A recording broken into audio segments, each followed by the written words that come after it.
Anggota DPRD Kota Bengkulu memiliki 35 anggota dewan. Tentu saja berarti mempunyai 35 latar belakang yang berbeda, 35 kepribadian yang berbeda-beda dan tidak ketinggalan 35 cerita yang berbeda-beda. Kali ini di liputan khusus DPRD Kota Bengkulu episode kedua, kita akan mengenal lebih dekat lagi sosok anggota terpilih DPRD Kota Bengkulu periode 2024 hingga 2029. Assalamualaikum warahmatullahi wabarakatuh. Nama saya Muhammad Jen Basri. Lahir di Gunung Agung, tanggal 9 bulan 9 tahun 1956. Pendidikan saya dari SD sampai SLTP itu tetap di pedesaan, yaitu di Simpang 3 Padang Guci. Selanjutnya tahun 1975 saya masuk ke Kota Bengkulu, melanjutkan pendidikan di STM negeri. Waktu itu STM bersubsidi. Waktu keluar menjadi STM negeri dan selanjutnya melanjutkan ke pekerjaan. Di tahun 1977 itu pengumuman kelulusan STM dengan pengumuman kelulusan ujian tes pegawai negeri. Sehingga pegawai negeri waktu itu saya pakai ijazah SLTP, sehingga diangkat menjadi pegawai pembantu pelaksana pada Dinas Pendidikan dan Kebudayaan Provinsi Bengkulu. Pengangkatan waktu itu tanggal 16 Juni 1978. Sambil kerja, saya tetap melanjutkan pendidikan ke Setia Bengkulu. Alhamdulillah tahun 1992 selesai pendidikan Setia dan itu saya persamakan. Sehingga menjadi persamaan dapatlah golongan 3. Pada masa golongan 3 itu menjadi staf pembantu pimpinan pada bidang pendidikan menengah umum Kanwildikbud Provinsi Bengkulu. Dalam kurun waktu sekitar 5 tahun menjadi kepala seksi sekolah swasta, 1 tahun dilanjutkan menjadi kepala seksi kesiswaan selama 1 tahun. Setelah itu pas otonomi daerah tahun 2003, sehingga pada tahun 2003 kami pindah ke Kaur menjadi kepala bidang kesehatan dan sosial. Sekitar 6 bulan menjadi kepala bidang pada Kabupaten Kaur, sehingga menjadi kantor tenaga kerja dan sosial itu ditingkatkan menjadi dinas sosial. Alhamdulillah pada saat itu menjadi kepala dinas sosial di Kaur. Selama 1 tahun kepala dinas sosial, Cemplis dengan Pak Yusuf Nurdin menjadi kepala dinas pendapatan daerah. Persis 1 tahun kepala dinas pendapatan daerah, terbit PP 41 yang bagian keuangan bergabung dengan dinas pendapatan daerah. Alhamdulillah tanggal 2 Januari menjadi kepala dinas pendapatan dan pengelolaan keuangan Kabupaten Kaur. Lebih kurang 5 tahun 6 bulan menjadi kepala dinas DPP KAD, kami di rolling ke dinas Capil sehingga menjadi kepala dinas kependudukan dan catatan sipil. Itu lebih kurang 1 tahun lamanya. Sebelum ditempuh selama 1 tahun kami pindah ke provinsi. Alhamdulillah menjadi staf ahli gubernur bidang kemasyarakatan pada zaman Pak Gubernur Yunaidi Hamzah. Selama lebih kurang 4 tahun kami pensiun. Pensiunnya di golongan 4D. Pensiun itu kami jalani terakhir di jabatan PNS itu di staf ahli. Sehingga setelah pensiun kami ditawari untuk ikut mencalon DPRD kota melalui Partai Golongan Karya. Alhamdulillah pada saat itu kami belum terpilih, kemenangan tertunda. Sehingga tahun berikutnya pada periode 2024 kami dapat tawaran diajak bergabung ke Partai Hanura dan kami dapat mengikuti itu. Alhamdulillah kemenangan berpihak sampai sekarang. Nah, dikarenakan kita melihat pergerakan kawan-kawan di DPR, ya katanya di DPR ini goyonannya banyak duit. Nah, terutama kenyataannya bukan banyak duit, banyak permasalahan. Nah, inilah yang menjadi tantangan kita pada masa menjadi anggota dewan. Jadi bukan dikarenakan banyak duit, tetapi dikarenakan ingin berkiprah bermasyarakat melalui Dewan Perwakilan Rakyat Daerah. Jadi selama dalam keanggotaan ini, ya banyak hiruk pikuk yang kita alami. Terutama sepertinya kota ini miskin, walaupun ibu kota provinsi. Termiskin di kabupaten kota, rasanya kota. Kabupaten-kabupaten walaupun katanya miskin, tapi dia masih banyak duit. Sehingga tidak bermasalah. Kalau di kota mengalami kas kosong, tapi tidak mau dikatakan kosong. Sehingga banyak tuntutan seperti reses saja tahun 2024 hampir tidak dilaksanakan. Sehingga terpaksa dilaksanakan pada tanggal 7, 8, 9 Desember. Itu seperti keterpaksaan. Tapi mudah-mudahan ke depan kegiatan-kegiatan yang rutinitas yang menjadi hak dan kewajiban itu bisa terlaksana dengan baik. Kita mengharapkan kebijakan-kebijakan tetap berpihak kepada kebenaran. Nah, kami mengharapkan semua lini bisa mendukung dan bisa memaklumi kerjasama terutama, dan jangan saling tuding untuk kebenaran sendiri-sendiri. Kami rasa itu yang mengenai dalam proses menjadi dewan. Jadi walaupun katanya enak, tapi sebagian yang enak. Kalau kita merasakan ya biasa-biasa saja. Anggota dewan katanya terhormat, mungkin tidak terhormat. Bapak Ibu yang kami hormati, saya ini adalah keluarga petani. Bapak dan ibu kami termasuk mertua itu petani.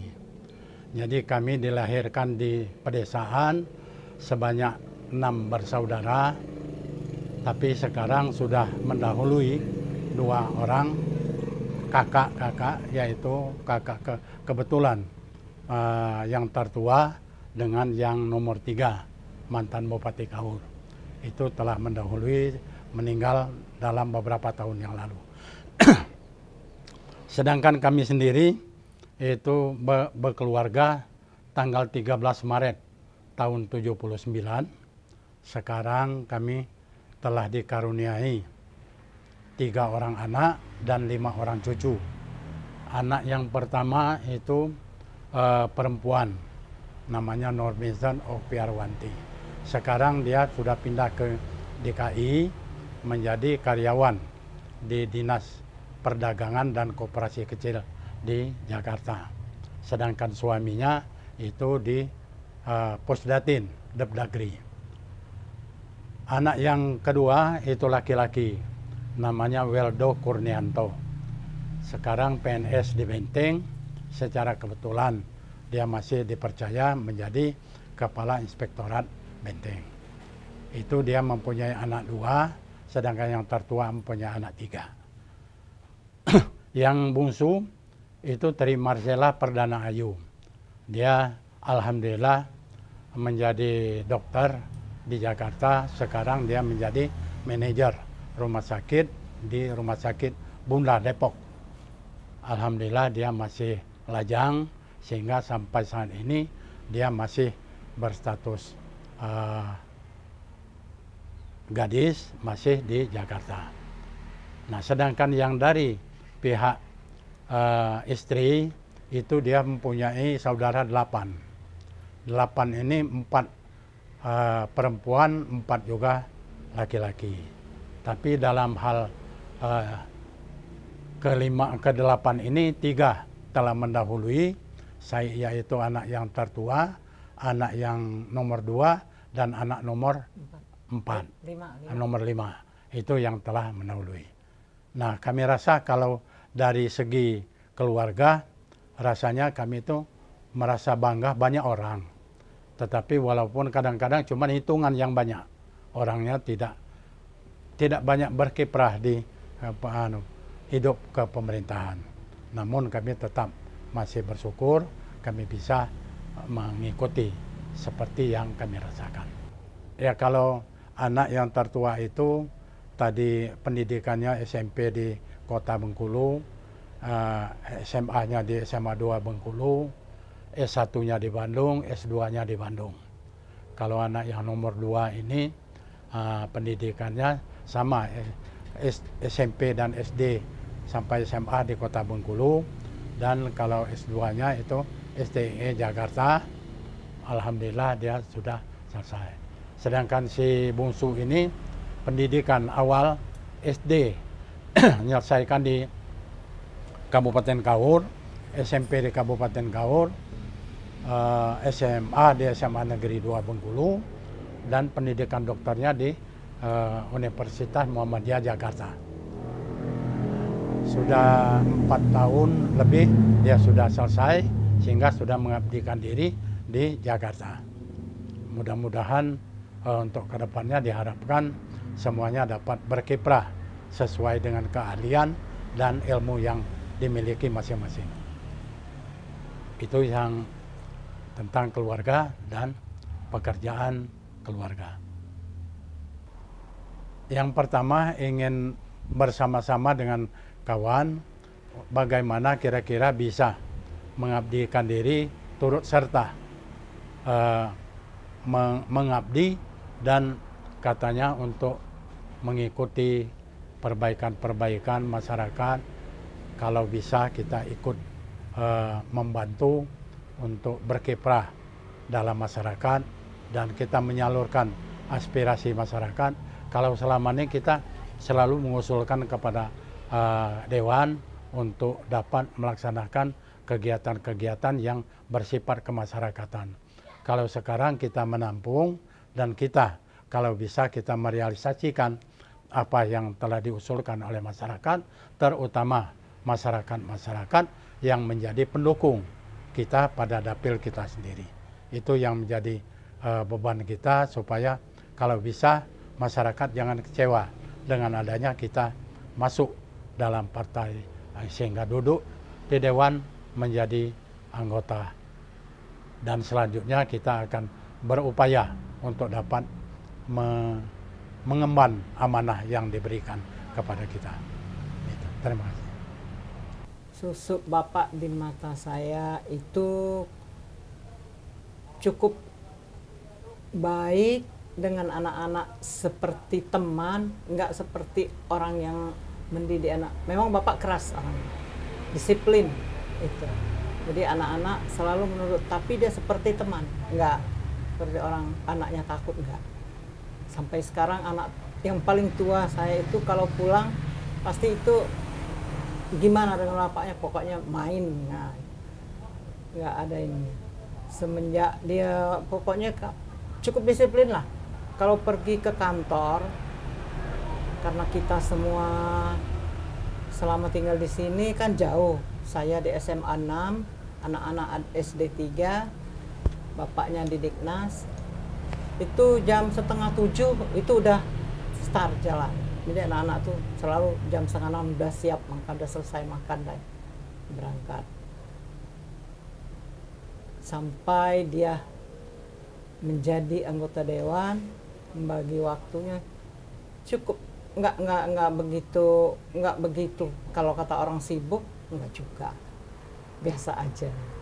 Rasanya lebih sibuk jadi beliau di PNS daripada di, masalahnya kalau PNS setengah 7 udah berangkat, kalau anggota dewan jam 8 baru setengah 9 baru ke kantor.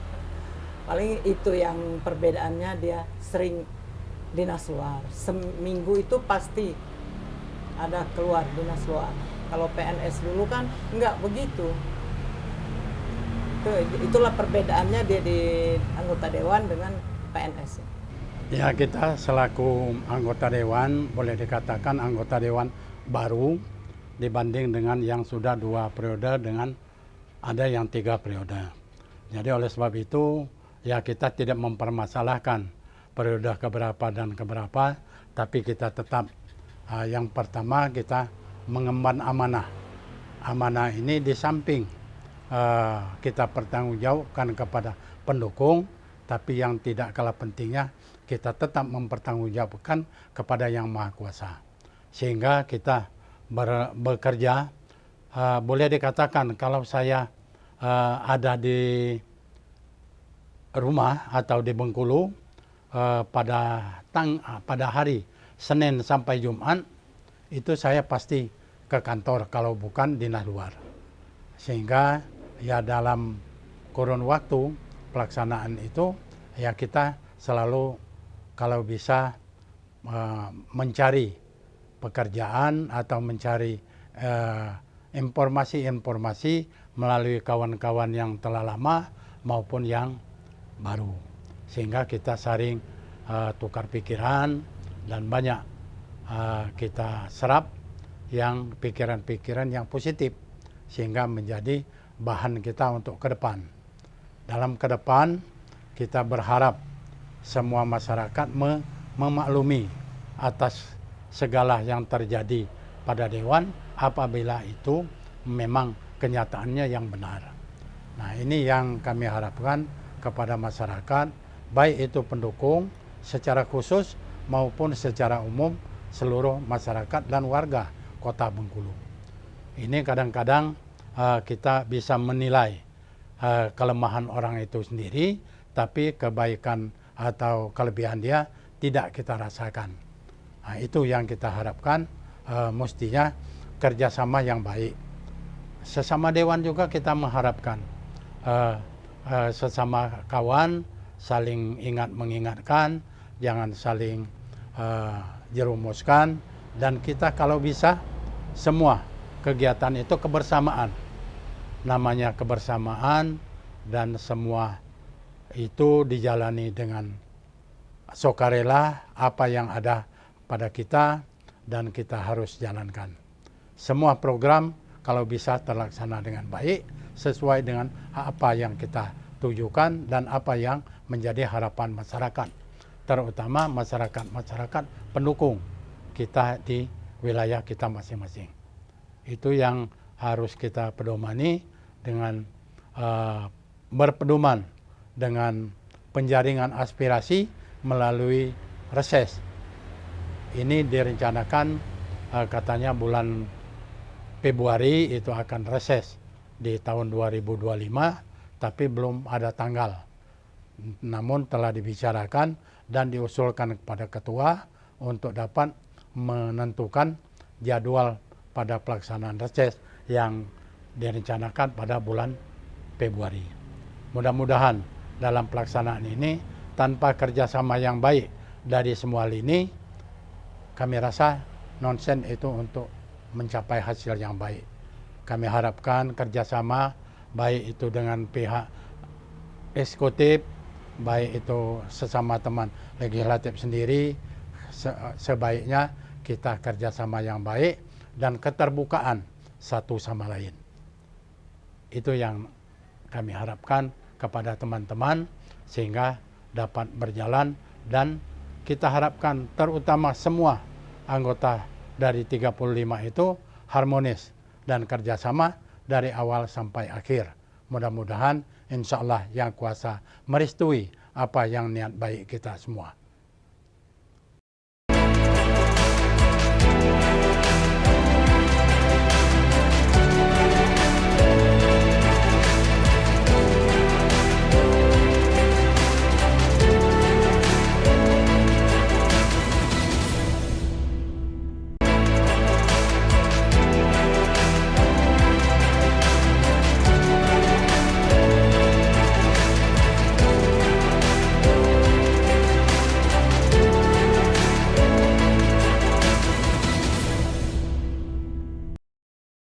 Baik, terima kasih BETV. Saya mengulangi bahwa nama saya Bambang Hermanto, lahir di Pagar Dewa, tepatnya 12 November 1974, 50 tahun. Alhamdulillah, sekarang berumur.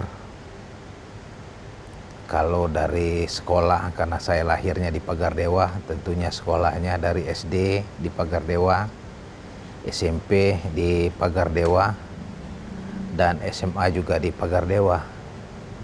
Nah, ketika tamat SMA, saya kuliah di Bandung, tempatnya di Universitas Pasundan Bandung. Habis itu saya mulai berkarir, bekerja di Jawa Barat di Bandung.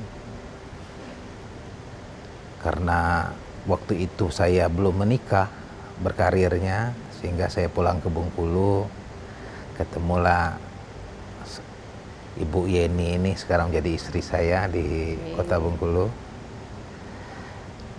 Dan alhamdulillah di tahun 2013 kalau nggak salah saya melanjutkan kuliah kembali di Universitas Bengkulu mengambil S2.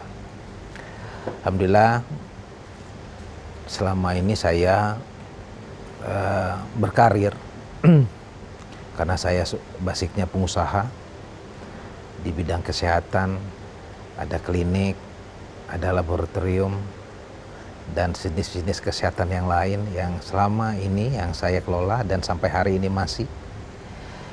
Dan alhamdulillah di tahun 2019 yang lalu saya dilantik menjadi anggota DPR yang pertama di DPRD Kota Bengkulu dari Partai Hanura. Terus kemarin saya melanjutkan kembali dari Partai Hanura untuk periode kedua. Alhamdulillah saya diberikan amanah oleh masyarakat untuk menjadi anggota DPR Kota Bengkulu. Sekarang menjadi anggota DPR Kota Bengkulu di masa yang kedua kalinya. Tentunya besar harapan dengan saya duduk kembali ini, tentunya kami karena diberikan amanah, tentunya amanah ini akan saya jalankan dengan sebaik-baiknya. Dan insya Allah janji-janji saya dengan masyarakat, alhamdulillah selama 5 tahun saya duduk kemarin, janji-janji saya dengan masyarakat alhamdulillah sudah tuntas semua. Nah, untuk periode kedua ini ada berapa hal janji-janji saya dengan masyarakat, insya Allah mulai saya guyurkan, mulai saya laksanakan. Karena saya banyak berkecimpungan di masyarakat, tentunya dalam hal keagamaan. Karena saya paling banyak bidang-bidang keagamaan yang saya geluti. Tentunya dalam konteks ini agama Islam, agama kita. Nah, kedepannya mudah-mudahan karena amanah ini baru diberikan yang periode kedua ini lebih kurang 5 bulan, insya Allah mudah-mudahan di tahun ini dan selanjutnya kegiatan-kegiatan dan amanah yang diberikan oleh masyarakat akan saya jalankan, akan saya penuhi. Saya sebelum jadi anggota DPR, saya pengusaha dan sampai hari ini masih. Nah, kenapa saya terjun di dunia politik? Kaitan dengan keluarga besar saya, dari mulai orang tua saya, kakak Haji Buhari Kasim, kakak saya Nurman Sohardi, semuanya udah almarhum. Beliau dulu pernah menjadi anggota DPRD Kota Bengkulu di masanya. Dan ketika kakak saya yang bernama Nurman Sohardi ini memang dia berkecimpung dunia politik dari Golkar pindah ke Hanura. Sebelum dia dipanggil oleh Allah Subhanahu wa taala, dia minta saya untuk melanjutkan menjadi anggota DPR Kota Bengkulu. Dan setelah saya berembuk waktu itu dengan keluarga besar, akhirnya saya disetujui oleh istri, anak-anak serta keluarga besar untuk menjadi anggota DPRD Kota Bengkulu. Dan saya mencalonkan diri waktu itu. Itu tentunya berkat doa dari keluarga besar, tentunya dari istri dan anak-anak, dan juga karena ini amanah, tentunya saya harus menjalankan amanah dari kakak Nurman Soehardi, dan alhamdulillah terlaksana 2019 yang lalu saya dilantik periode yang pertama. Di tahun periode pertama saya selama 5 tahun, saya alhamdulillah rasanya 99% tuntas.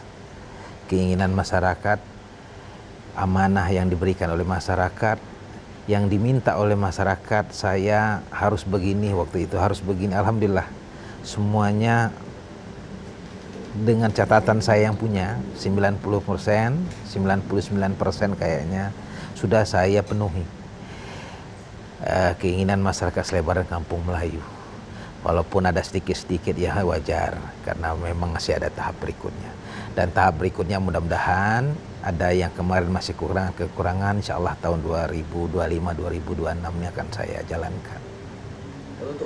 Ya tentunya saya masih berkomitmen bahwa di bidang pendidikan ini itu sangat fokus, karena saya periode pertama bidang pendidikan dan bidang kesehatan ini menjadi fokus saya. Bidang pendidikan kita tahu bahwa sekolah-sekolah yang ada di Kota Bengkulu, SD dan SMP kita lebih kurang 160-an. Ini tentunya menjadi perhatian khusus bagi kita, bagi kami, bagi pemerintah Kota Bengkulu, bahwa masih banyak kekurangan-kekurangan. Tentunya saya mengharap betul nanti ke depan ya pemerintah Kota Bengkulu memperhatikan, dan saya sendiri masih fokus untuk memperjuangkan hak-haknya sekolah-sekolah ini, seperti fasilitas-fasilitasnya, ya, fasilitas baik itu gedung dan lain-lainnya, ini menjadi fokus kita. Karena kita tahu Kota Bengkulu ini minim sekali perhatian dari pemerintah.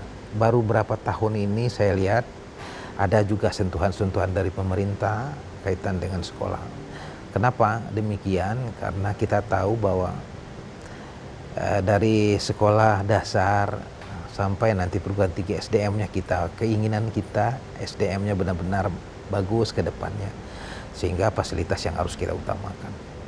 Di tahun ke depan saya masih ada PR. Yang pertama, masyarakat kita ini ternyata di setiap RT itu masih banyak sekali rumah yang belum layak huni, ya.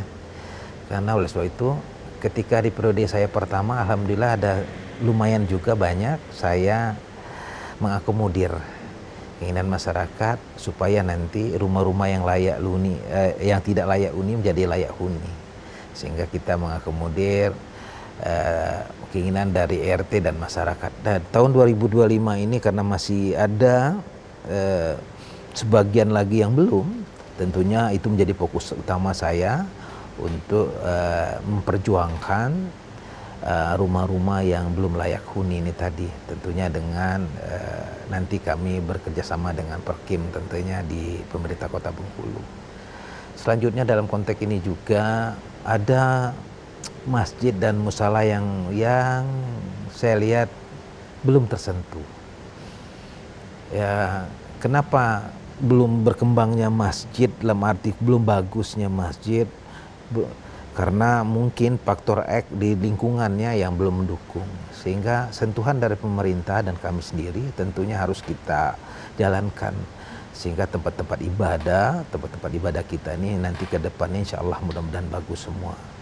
Ini saya sedikit-sedikit sudah hampir 5 tahun nih ke depan, belakang kemarin, dan insya Allah nanti ke depannya saya selalu memperhatikan tentang tempat-tempat ibadah kita.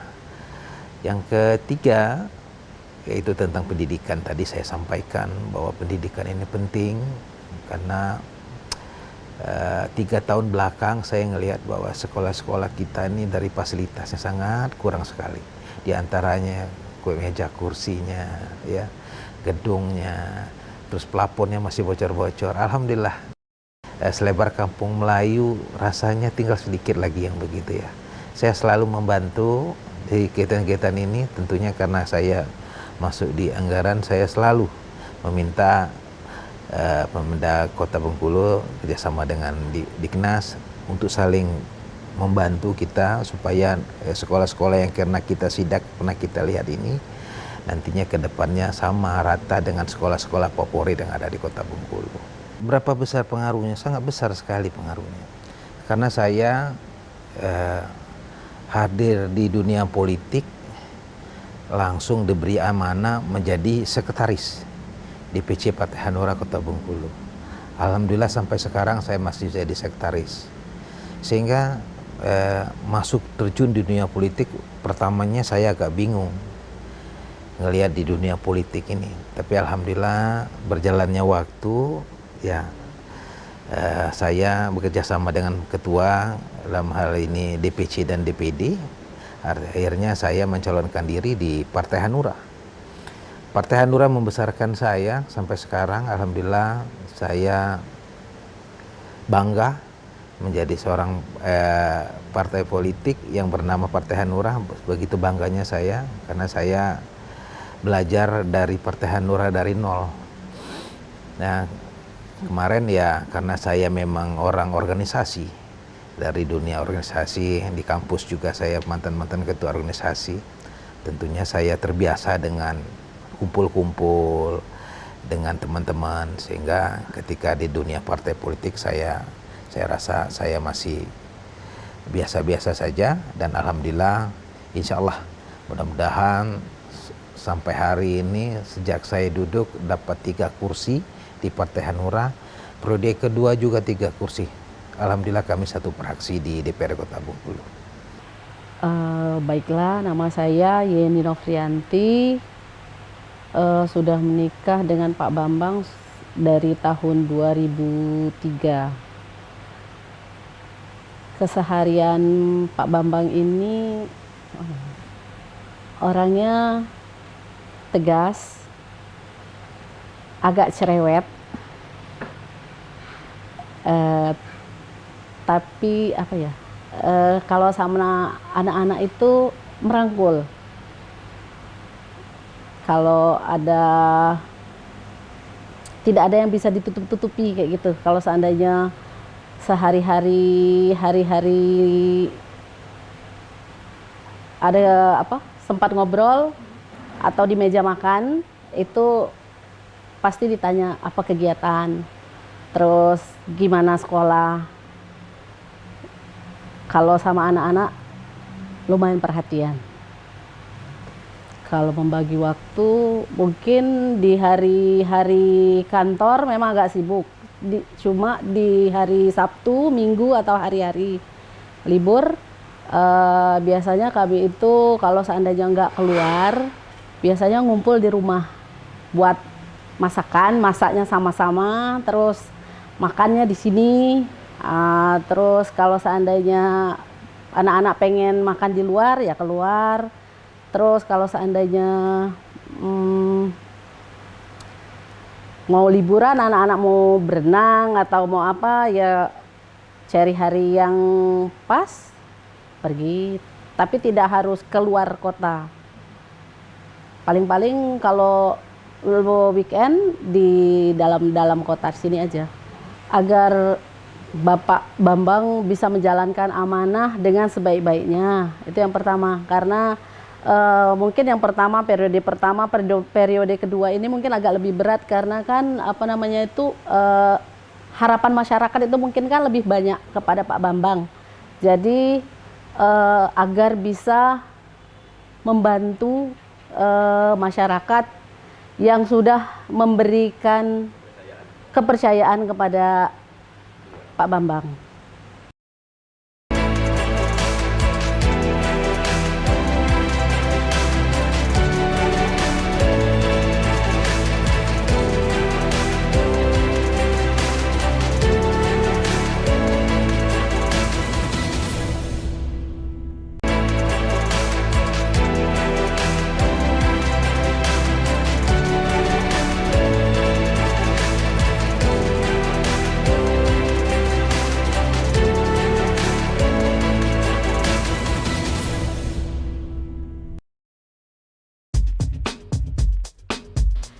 Menjadi perwakilan rakyat tentunya bukan hanya modal pengalaman dan latar belakang yang bisa memotivasi dan menginspirasi, tetapi juga mempunyai bukti nyata dengan menjalankan visi dan misi, serta bisa menjaring aspirasi masyarakat.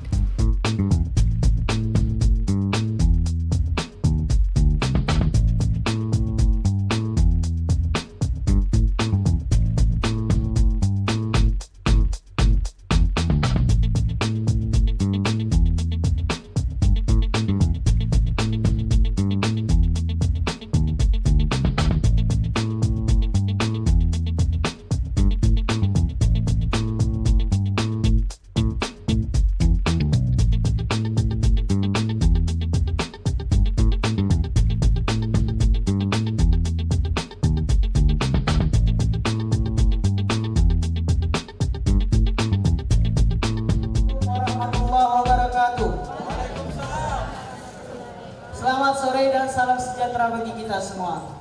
Yang terhormat Ibu Anggota DPRD Kota Bengkulu sekaligus Ketua Fraksi Partai Kebangkitan Bangsa Ibu Pinaledi Anggraini SE. Yang kami hormati hadir juga dari Dinas Perkim-Tan Kota Bengkulu Ibu Lepi Nurseha SE. Yang kami hormati dari Dinas Perhubungan, ya kan Pak? Turut hadir Bapak Aditya Rahmana SSTP MAP. Dan juga yang sering hadir, nah ini yang sering hadir, Bapak Camat Kito, Pak Camat Ratagung Subhan Gusti Henry Esos. Yang kami hormati Bapak Imam Khatib Bilal dan Garib, tokoh adat, tokoh agama, tokoh masyarakat dan tokoh pemuda, serta yang kami muliakan bapak-bapak, ibu-ibu beserta reses yang berbahagia pada sore hari ini. Acara reses anggota DPRD Kota Bengkulu Daerah Pemilihan 4 Kecamatan Ratu Agung dan Ratu Samban tahun 2025 hari Senin tanggal 21 April 2025 dimulai. Untuk membuka acara, mari kita bersama-sama mengucapkan lafaz basmalah. Bismillahirrahmanirrahim. Baik, langsung saja kita ke acara selanjutnya, yakni kata sambutan. Yang mana kata sambutan pertama dari Bapak Camat Ratu Agung kepada yang terhormat Bapak Subhan Gusti Henry, disilakan. Bismillahirrahmanirrahim. Assalamualaikum warahmatullahi wabarakatuh.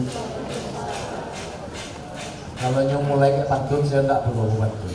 Cuman pantun kok apa cocok dengan dia. Ikan cepat, ikan lele. Makin cepat, jangan berlele. Bang, nunduk dikit bang. Nah sore yang sana. Nah lapar kalau bro. Sudah harus kita boleh makan. Kita lagi dapur 4 Ratu Agung dari partai PKB. PKB itu kalau orang Jawa itu P3. PKB, Pegalo, rupanya bukan. Ada bedanya antara P3 PPP. Tapi kalau kita orang Bengkulu misalnya Pegalo, PKB. Jadi kok benar-benar di Partai Kebangkitan Bangsa. Yang kami hormati dari Dishub Dinas Perhubungan yang diwakili oleh Indo saya Aditya. Mana Pak Dinas? Bagi Dinas Luar. Yang saya hormati Ibu Lepi dari Perkim mewakili Pak Kadisno. Yang kami hormati dan kami sayangi ibu-ibu, bapak-bapak yang hadir pada hari ini. Puji syukur dari Allah Subhanahu wa Ta'ala karena hari ini kita masih diberikan nikmat sehat, nikmat kesempatan sehingga kita semuanya ada kesempatan hadir di reses Ibu Pinaledi Dapil 4 Kecamatan Ratu Agung. Salam salawat tidak lupa kita sampaikan kepada junjungan kita Nabi besar Muhammad SAW serta keluarganya, para sahabat dan orang-orang yang istiqomah menjalankan sunnah beliau mulai dari bangun tidur sampai mau tidur lagi. Mudah-mudahan mudah-mudahan kita semuanya mendapat syafaat yang akhir. Amin amin ya rabbal alamin. Bapak-bapak, ibu-ibu, pada hari ini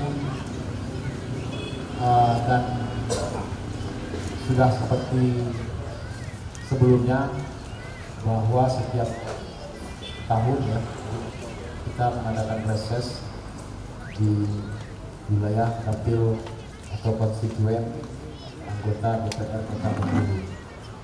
Yang dapil ini dapil 4, dapil agung dan dapil Sampang. Reses anggota dewan ini bertujuan untuk menampung aspirasi bapak-bapak, ibu-ibu, ya, untuk kemudian dijadikan sebagai tolak ukur kita untuk memberikan program apa yang kira-kira bakal dibawa ke depan untuk kemajuan kita bersama. Jadi bapak-bapak, ibu-ibu, siapkanlah kira-kira apa yang nak ditanyakan, apa kira-kira yang menjadi kendala, apa yang kira-kira memang benar-benar urgent untuk disampaikan, supaya nanti wakil kita Ibu Pinale ini bisa mengetahui apa nanti kerja yang cocok buat dilakukan untuk kita semua. Dan ini semuanya tentunya akan menjadikan berkah kita semuanya menjadi lebih baik dari sebelum-sebelumnya. Doa kita semua ya. Dan pada akhirnya nanti kita semuanya ini nanti ya, diberikan session dari jawab. Manfaatkan sebaik-baiknya, sebagus-bagusnya untuk ditanyakan kepada anggota DPR Kota Bengkulu, Ibu Pinale dapil 4, Kecamatan Batamun dan Dapil Sampang. Demikian ibu-ibu, bapak-bapak yang bisa saya sampaikan. Lebih kurang mohon maaf. Bila taufik wal hidayah. Wassalamualaikum warahmatullahi wabarakatuh. Ikan sepat, ikan gabus, lebih cepat, cocok, artinya gitu. Baik Bapak Ibu hadirin semua yang kami muliakan, memasuki acara inti yaitu diskusi tanya jawab. Untuk itu kami persilakan kepada Bapak Ibu untuk dapat menyampaikan aspirasi ataupun masukan atau saran yang belum tersampaikan kepada anggota DPRD Kota Bengkulu Dapil 4. Silakan nanti disampaikan. Kita buka 2 sesi kalau bisa. Sedikit mungkin yang bertanya, mungkin karena sudah banyak yang sudah terrealisasi nampaknya kan. Kalau bisa nanti bergantian cewek cowok yang bertanya. Waktu dan tempat saya persilakan. Assalamualaikum warahmatullahi wabarakatuh. Nama saya Okta, alamat Jalan Kuala Alam, RT 12, Kelurahan Tanah Patah. Gini Mbak, jalan tempat kami itu berlubang-lubang, udah banyak korbannya, tukang cuanci ada 2 gerobaknya situ jatuh. Anak sekolah mau pergi sekolah udah pernah jatuh Mbak. Minta tolong kalau hujan tertutup. Jalan Kuala Alam, RT 12, dekat kantor Bapas. Udah itu aja, terima kasih. Wassalamualaikum warahmatullahi wabarakatuh. Assalamualaikum warahmatullahi wabarakatuh. Nama saya Mena. Saya mau menanyakan sama Ibu, sama Bapak kelanjutan usulan yang kemarin aja. Yang beda rumah kemarin Bu. Udah Ibu. Alamat Bu? Alamat Lempuing. Nah, 3 kali reses, 3 kali bertanya Ibu Bu. Assalamualaikum warahmatullahi wabarakatuh. Yang kami hormati Ibu Dewan DPRD Kota Pinale Anggraini, yang kami hormati Ibu Kabid Berkim, Ibu Lepi, dan kami hormati Pak Camat atau Dang Tito Pak Hendik, yang kami hormati Bapak Pak Laditya Senamo gitu Pak. Ya, kami di sini alamat Jalan Kuala Alam RT 21. Di sini kami pertama-tama mengucapkan terima kasih yang mana pokir yang dijalankan dengan Ibu Pinale Anggraini itu sudah berjalan dan beda rumah. Alhamdulillah mereka menitipkan salam kepada Ibu Kabid juga Ibu Dewan. Sangat-sangat berterima kasih sudah bisa menepati rumah yang layak huni. Dan yang kedua, saya cuma meminta nanti kepada Ibu Dewan, itu nanti Bu minta tolong kalau bisa di Kuala Alam dikasih lampu jalan, karena gelap. RT berapa aja? RT 21, karena PRT-nya nggak sempat datang. Dan yang kedua, kami ini mohon maaf Dang Endi, mau bertanya Dang Endi, ini saya di perwakilan dari Linmas nih Pak Endi. Jadi Linmas ini sekarang merasa kayak dianak tirikan katanya. Dari pemilu kemarin sampai kalau ada cara apa-apa, dan kalau bisa Dang Endi kan sebagai Pak Camat Ratagung dan Ibu Dewan juga, tolong anggaran BOP-nya, kenapa sih kami di paling kecil anggarannya, sedangkan sekarang itu dalam kegiatan Bengkulu Bisah bersih sampah itu kan Linmas terus bekerja. Jadi kalau bisa tolong juga diusulkan Pak Dang Endi untuk anggaran BOP-nya Dang Endi, karena mau ngomong Dang, sekarang bukan saya memburukin ya, kalau RW dulu Dang bekerja nih Dang, tapi kalau gini Dang RW tidak banyak kerja tapi BOP-nya lebih tinggi dari Linmas. Nah, jadi kami cuma menyampaikan federasi kawan yang Linmas ada berhadir di sini, tolong untuk Dang Endi, untuk Dang Endi usulkan. Saya yakin dengan Dang Endi dan Ibu Kabid dan Ibu Dewan itu bisa teratasi dan bisa terrealisasi untuk tahun kedepannya. Dan saya ucapkan terima kasih banyak. Wassalamualaikum warahmatullahi wabarakatuh. Dalam reses yang digelar oleh politisi Partai Kebangkitan Bangsa tersebut, berbagai aspirasi disampaikan oleh warga yang hadir. Namun untuk aspirasi sendiri masih didominasi perihal pengadaan lampu jalan, perbaikan jalan hingga usulan bedah rumah. Dengan demikian, mengingat janji terdahulu berangsur sudah direalisasikan, maka untuk apa yang disampaikan di kesempatan ini akan turut ia upayakan untuk direalisasikan secara bertahap.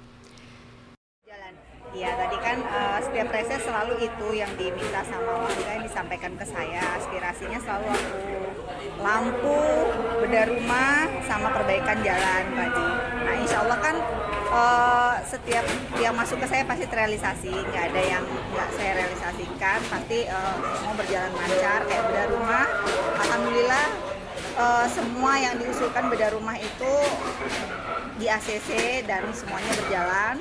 Untuk lampu jalan memang beberapa kali saya sudah minta juga ke dishub, nggak terrealisasi, dan pada akhirnya saya taruh parkir di sana. Semoga tahun ini bisa direalisasikan.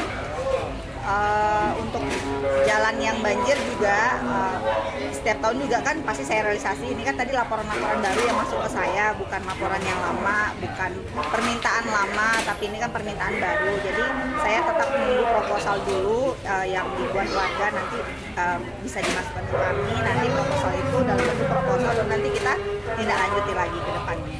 Insya Allah direalisasiin semua, insya Allah. Walaupun secara bertahap ya Mbak ya? Bertahap tapi selesai insya Allah. Jadi nggak ada keluhan-keluhan yang berulang, kecuali tadi yang keluhan berulang itu yang lampu jalan, karena memang kayaknya lampu jalan itu, makanya setiap saya reses selalu saya undangkan dishub, dari pihak dishubnya untuk hadir gitu kan. Nah tadi kan sudah dapat penjelasan dari dishubnya langsung, sudah diberitahukan juga bahwa saya sudah taruh foto di situ. Insya Allah nanti ke depannya lampu jalan itu bisa terrealisasi dengan baik, bersama dengan permintaan-permintaan warga yang lain.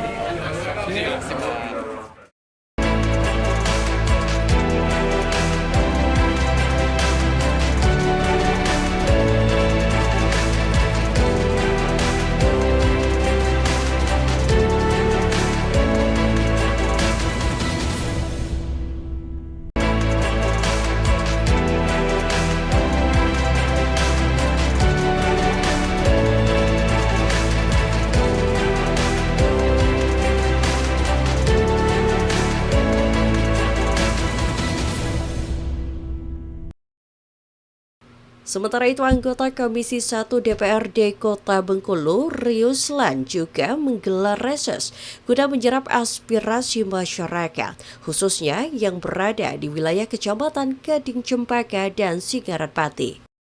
Puji dan syukur tentunya kita panjatkan kepada Tuhan Yang Maha Esa, Allah Subhanahu wa Ta'ala, yang tentunya memberikan kita kesehatan sehingga kita dapat berkumpul di Taman Wisata Mangrove Badrika pada pagi hari ini. dalam rangka reses anggota DPRD Kota Bengkulu tahun 2025 yang tentunya dalam tema menyerap dan menyalurkan aspirasi masyarakat Kota Bengkulu bersama Bapak Dewan kita Dr. Andes Riuslan MSI. Salawat serta salam tentunya kita junjungkan kepada Nabi besar Muhammad Sallallahu Alaihi Wasallam. Tentunya mudah-mudahan nanti apa yang telah kita lakukan di dunia ini mendapatkan syafaatnya di yaumil akhir nanti. Amin ya rabbal alamin. Mengawali acara, marilah kita bersama-sama melafazkan Bismillahirrahmanirrahim. Yang terhormat anggota Dewan Kota Dr. Andes Riuslan MSI dan juga ada Bapak Edi Haryanto serta yang kami hormati Camat Gading Cempaka ada Bapak Ashar Amin dan juga yang kami hormati seluruh tamu undangan yang hadir ataupun peserta reses yang kami sayangi. Tentunya untuk mengawali acara sudah kita lewati bersama-sama. Selanjutnya kita akan mendengarkan untuk lebih lancarnya acara pada pagi hari ini. Kita bersama-sama akan mendengarkan pembacaan doa yang akan disampaikan oleh Bapak Dr. Bapak Haji Mianusi. Disilakan. Alhamdulillahirabbil alamin wassalatu wassalamu asrafil hamdulillah wassalam wa ala alihi wa sahbihi rasulillah jami'an. Rabbana zalamna wa illam taghfir lana wa tarhamna lanakunanna minal khasirin. Rabbana wa la tahmil 'alaina isran kama hamaltahu 'alal ladzina min qablina. Rabbana wa la tuhammilna ma la taqata lana bihi wa'fu 'anna waghfir lana warhamna anta maulana fansurna 'alal qaumil kafirin. Rabbana la tuzigh qulubana ba'da idh hadaitana wa hab lana min ladunka rahmatan innaka antal wahhab. Rabbana wa li walidina wa li jami'il muslimin wal muslimat wal mu'minin wal mu'minat al ahya'i minhum wal amwat innaka 'ala kulli syai'in qadir. Allahumma ighfir wa li walidayya warhamhum kama rabbawna shighara. Allahumma ighfir lil muslimin wal muslimat wal mu'minin wal mu'minat al ahya'i minhum wal amwat innaka 'ala kulli syai'in qadir. Rabbana hab lana min azwajina wa dzurriyyatina qurrata a'yun waj'alna lil muttaqina imama. Allahumma ya Allah ya Tuhan kami, pada hari ini kami berkumpul di sini dalam rangka mengikuti acara reses anggota DPRD Kota Bengkulu tahun 2025. Untuk itu ya Allah, berikanlah kesehatan dan kekuatan kepada kami, terutama kepada anggota DPR yang telah mewakili masyarakat kami Kota Bengkulu, khususnya di Kecamatan Gading Cempaka dan Singaran Pati. Ya Allah, berikanlah inspirasi kepada beliau agar dapat menyerap apa yang diinginkan oleh masyarakat yang diwakili. Allahumma ya Allah ya Tuhan kami berdoa semoga anggota yang mewakili kami akan selalu sehat rohani dan jasmaninya, dapat bekerja secara maksimal dan amanah sesuai dengan apa yang telah diinginkan oleh masyarakat yang telah diwakili.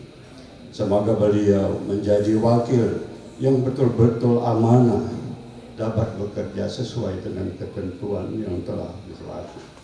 Allahumma ya Allah ya Tuhan kami, ridhoilah pertemuan kami pada hari ini. Semoga pertemuan ini akan menjadi pertemuan yang bernilai ibadah di sisi-Mu ya Allah.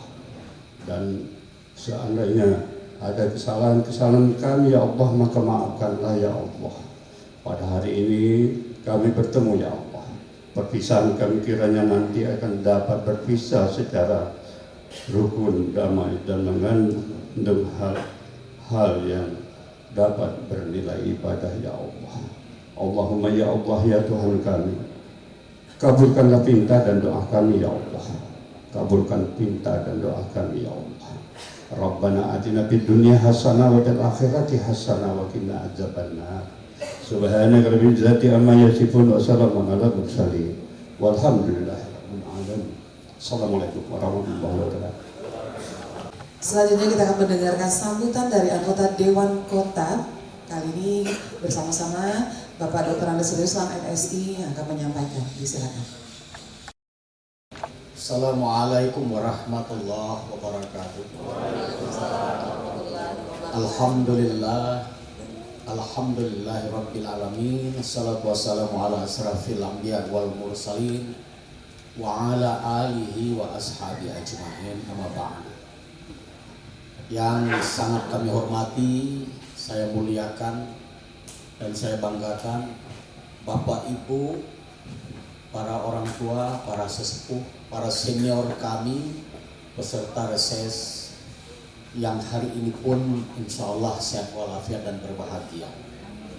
Yang saya hormati, saya banggakan dan saya muliakan sahabat saya, teman saya, sama-sama di lembaga legislatif, walaupun beda dapil, termasuk beda komisi, karena beliau di komisi 2, jadi bidang pembangunan sudah, makanya saya undang dia akan banyak nanti.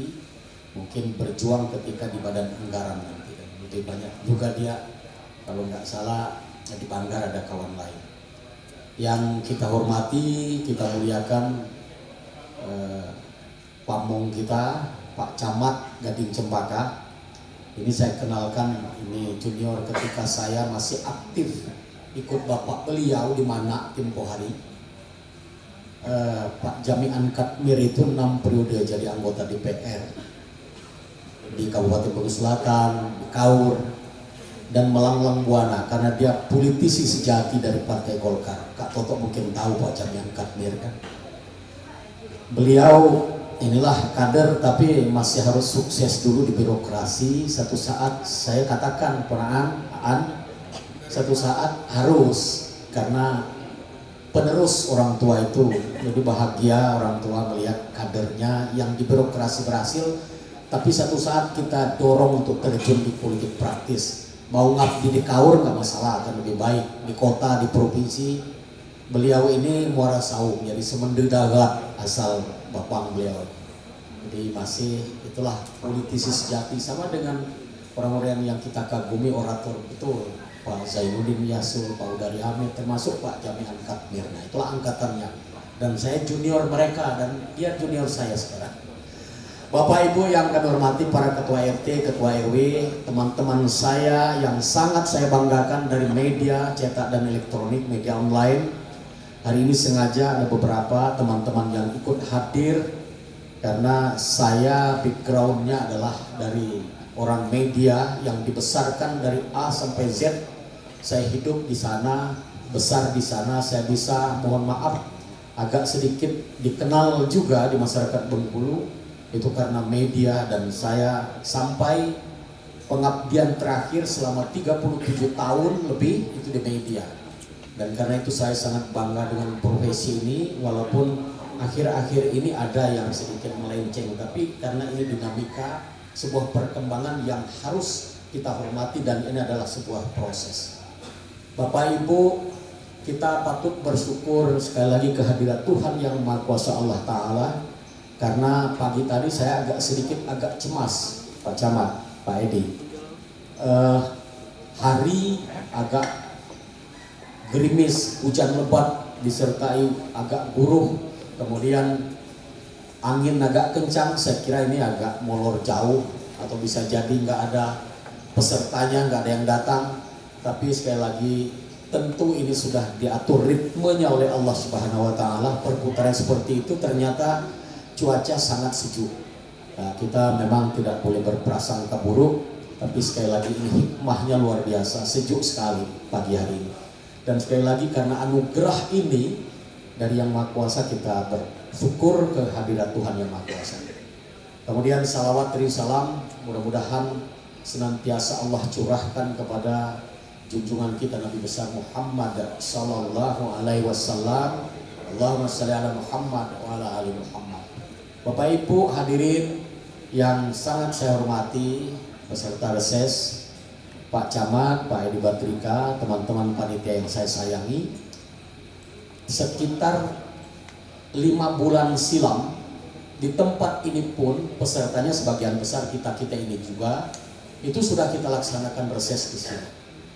Gunanya adalah sama, untuk mendengar, menangkap aspirasi, keadaan kondisional di masyarakat untuk kita serap Dan kita sama-sama, saya tak mungkin bisa hanya saya sendiri berjuang, memperjuangkan aspirasi.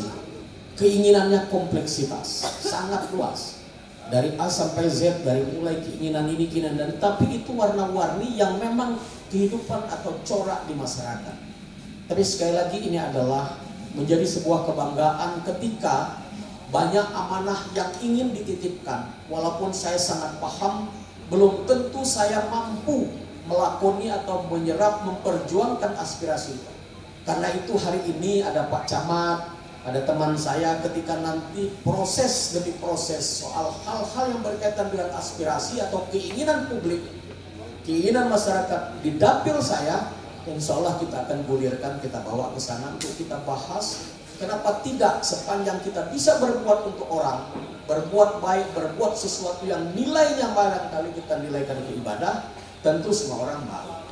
Hanya saja mungkin ruangnya, jalannya, atau keterbatasan sesuatu. Bapak Ibu yang kami hormati, kenapa saya katakan demikian? Berkembang atau mengemuka pada saat reses yang lalu, hal-hal yang berkaitan dengan keinginan adik sanak, lingkungan, jiran tetangga, warga RT itu, soal-soal yang berkaitan dengan infrastruktur yang ada di lingkungan masing-masing. Dan karena saya orang lapangan tahu persis, memang banyak yang memprihatinkan. Jalan kita tahu banyak yang mulus, tapi banyak juga karena pertumbuhan lingkungan pemukiman tempat domisili ini berkembang luar biasa. Tentu pertumbuhan ruas dan badan jalan pun atau lingkungan drainase dan segala macam siring pasang itu tentu akan lebih banyak. Karena itu inilah proses kegiatan pembangunan yang tidak pernah akan berhenti. Akan beginilah kompleksitas, termasuk antara lain persoalan yang menjadi tantangan yang harus diselesaikan oleh kita semua, termasuk kawan-kawan anggota DPR, kawan-kawan di birokrasi pemerintahan. Tugas pokok pemerintahan itu, tugas pengawasan ada di legislatif, tugas sosial kontrol ada di legislatif dan teman-teman media. Supaya kita giring, kita lecut, kawan-kawan di eksekutif itu melakukan eksekusi, eksekutornya dia. Ketika ada program yang kita giring sama-sama, nanti dirumuskan, dibahas di arena tertentu untuk kemudian menjadi sebuah rancangan yang harus kita kedepankan. Ada proses musrenbang misal, dari tingkat kelurahan, tingkat kecamatan, tingkat kota, dan ini menjadi roadmap, menjadi nanti role model, menjadi acuan bagi pemerintah untuk melakukan sesuatu, berbuat memenuhi janji-janji politiknya. Kita tahu sinkronisasi program wali kota yang baru sekarang dengan kawan-kawan di DPR ini harus matching lah, kata orang sekarang, harus sama supaya cepat teratasi keinginan-keinginan adik sana, keinginan-keinginan publik untuk melakukan sesuatu perubahan dalam kegiatan pembangunan. Contoh, bahwa kalau visi misinya agak sedikit ingin memperkuat jaringan pembangunan jalan lingkungan, soal kesehatan dan pendidikan, soal misalkan hal-hal yang berkembang di masyarakat. Nah, teman-teman di DPR, siok ianya akan lebih baik juga mengikuti alur itu supaya cepat tembus apa yang dicita-citakan, yang dituju oleh kita semua. Karena tanggung jawab membangun ini bukan hanya tanggung jawab penuh pemerintah, tanggung jawab kita, tanggung jawab kita semua. Rakyat itu pemiliknya, rakyat itu pemilik. Ya, semua kita yang bisa berperan dalam semua lembaga harus kita optimalkan. Bapak Ibu yang saya hormati, nanti mungkin ada yang bertanya ke Pak Camat, ke teman-teman saya, Pak Edi juga bisa. Jadi kita sharing saja, berdiskusi, sekaligus apa sih yang menjadi keluhan, walaupun saya sudah paham dan tahulah apa yang kondisi di masyarakat. Terakhir, dalam suasana ini, saya ingin mengatakan bahwa sesungguhnya kita ingin jujur bahwa kita ini agak sedikit kesulitan dalam hal dana. Di mana-mana yang namanya kegiatan pembangunan terutama infrastruktur itu mau tidak mau, yang paling penting itu adalah dana. Dan akhir-akhir ini kita tahu semua, dan imbas ini, impact ini, dampak ini luar biasa. Pemangkasan anggaran 50%, 51% luar biasa dampaknya. Hampir nggak bisa gerak sebagian, sendi-sendi roda pemerintahan itu. Karena apa? Karena sampai hari pun tidak bisa pemerintah itu merumuskan secara detail mana sih yang dipangkas, mana yang harus dikorbankan, mana yang didahulukan, mana yang dikemudikan kemudian. Karena apa? Karena dana memang kita sudah kecil, transfer dikurangi, tapi kegiatan nggak boleh berhenti pembangunan ini. Nah inilah mungkin kita maklumi ketika terjadi perlambatan soal pembangunan. Nggak bisa akselerasi percepatan yang keinginan kita karena dana. Dan dana ini bukan ini karena Jakarta yang memangkas nasional. Dan bukan hanya kota, bukan hanya Provinsi Bengkulu, se-Indonesia, se-antero ini. Yang dipotong 51% untuk danantara, dana apa, kita nggak tahu. Tapi yang paling penting prasangka kita bahwa nawaitunya tentu sangat baik. Kita berharap apa yang dilakukan, strategi dan langkah-langkah yang dilakukan oleh pihak eksekutif itu adalah membuahkan hasil untuk kemaslahatan kesejahteraan masyarakat. Bapak Ibu sebagai contoh, dana kita hanya 1,3 kurang sedikit lah Pak Camat ya. 1,2 triliun sekian dana daerah kota ini. Termasuk di situlah gaji itu untuk bangunan infrastruktur, di situlah untuk dana-dana hibah dan macam-macam. Nah, dipangkas setengah berapa? Transport 900 yang rencana hanya terrealisasi sekarang 700 miliar.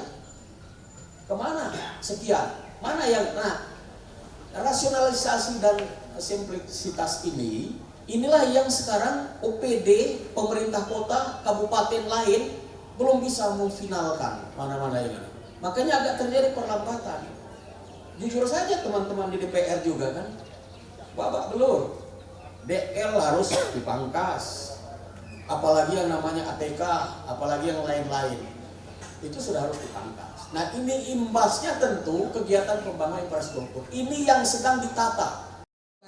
Selanjutnya memasuki acara inti yaitu diskusi ataupun tanya jawab.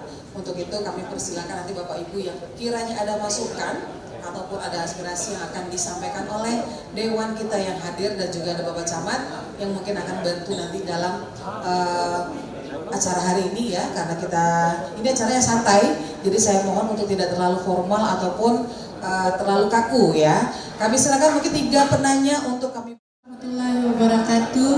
Saya Yuli Surya dari Jalan Mangga RT 25 RW 07 Lingkar Timur, Kecamatan Singaran Pati. Saya di sini apa keluhan, apa usulan atau apa ya? Tapi karena dikasih kesempatan,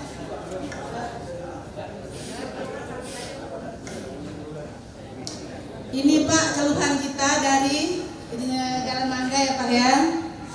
Itu siring yang di belakang polisi militer sampai ke belakang Polda itu tidak terawat. Siring tersebut alirannya dari Taman Remaja Gading Cempaka sampai ke Jalan Mangga. Itu kalau hujan deras itu berbaliknya ke Jalan Mangga itu Pak. Nah itu mohon Bapak pikirkan atau gimana ya Pak ya solusinya. Terima kasih. Assalamualaikum warahmatullahi wabarakatuh. Waalaikumsalam. Selamat pagi, salam sejahtera untuk kita semua. Bapak, Ibu yang saya hormati, dalam kesempatan ini saya mengenalkan diri dulu. Nama saya Ramdan, alamat Jalan Mahakam Raya RT 8 Kecamatan Gading Cempaka. Yang perlu saya tanyakan atau usulkan itu mengenai masalah Perda nomor 1 tahun 2024 itu tentang parkir. Nah kalau untuk saya cermati ya, sudah 1 tahun 2024, ini sekarang sudah masuk tahun 2025. Jadi parkir ini nggak begitu jelas, nggak tertib. Sedangkan kalau dulu itu motor 1000, roda 2 1000, roda 3, roda 4 itu 2000. Nah sekarang ini roda 3 atau roda 4 itu 3000. Tapi kartusnya nggak dikasih itu Pak. Nah itu yang jadi masalah Pak. Jadi tolong tertibkan Pak, tolong ditertibkan baik di pasar maupun di mana-mana. Itu masalah Perda nomor 1 tahun 2024 itu nggak tertib, nggak jalan itu. Ya macam mana Bengkulu nak maju seperti itu? Parkir aja nggak tertib.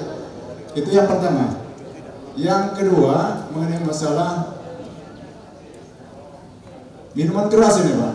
Minuman keras, karena minuman keras ini kalau saya cermati itu nggak kuat perdanya Pak, nggak kuat pidananya, karena polisi juga pernah menyita barang di warung-warung, di warung-warung, tapi sudah disita besok jualan lagi itu.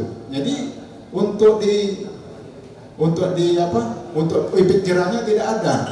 pikirannya tidak ada. Tapi kalau narkoba, jangan kita menyimpan barang sekecil pun di warung atau di mana, itu pasti ditahan. Nah kalau minuman keras, berapa botol atau berapa dus kita jualan, ketangkap dengan polisi, dia ambil, besok jualan lagi. Jadi nggak ada pikirannya itu. Jadi macam mana Pak kalau seandainya minuman keras ini diusulkan dimasukkan ke perda aja Pak.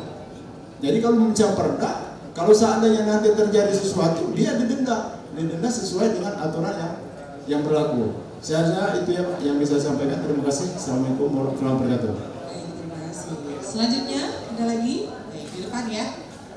Sarman dari RT 7 Singkaran Pati. Mewakili beberapa kawan yang hadir pada hari ini. Tadi minta diusulkan jalan pintas di belakang kantor camat Singkaran Pati. Itu strategis sekali, Pak. Jalan yang paling mudah menuju akses kantor, kemudian pasar, dan dilewati bahkan ribuan dari beberapa RT. Itu sebenarnya sudah dibangun beberapa kali, tapi karena 2 minggu jebol, itu lebih kurang sedikit sekali, 100 meter jalan. Di pas belakang kantor camat Singkaran Pati mengarah ke Kopi. Itu salah satu sekali, mohon dilihat. Kemarin itu di tahun-tahun belakangan dibangun oleh siapa ketua dewan, anggota dewan yang di situ yang bangun. Tapi 2 minggu, 3 minggu jebol gitu kan. Cuma sedikit sekali atasnya aspal, tahu-tahu di bawahnya pasir dan koral, tidak ada perkatnya sama sekali. Sekarang sudah sangat sulit dilalui, padahal orang subuh-subuh lewat sini. Itulah salah satu usulan kami dari, ada 3 sebenarnya, tapi kalau mengingat kata Kak Rios tadi masalah anggaran itu, maka kami hanya berani 1 saja usulkan. Ya, Assalamualaikum warahmatullahi wabarakatuh. Menanggapi berbagai macam aspirasi dan keluhan tersebut, Riuslan mengungkapkan dirinya akan membawa hal tersebut ke tingkat selanjutnya agar dapat menemukan solusi terbaik terutama kepada pihak eksekutif. Kita tetap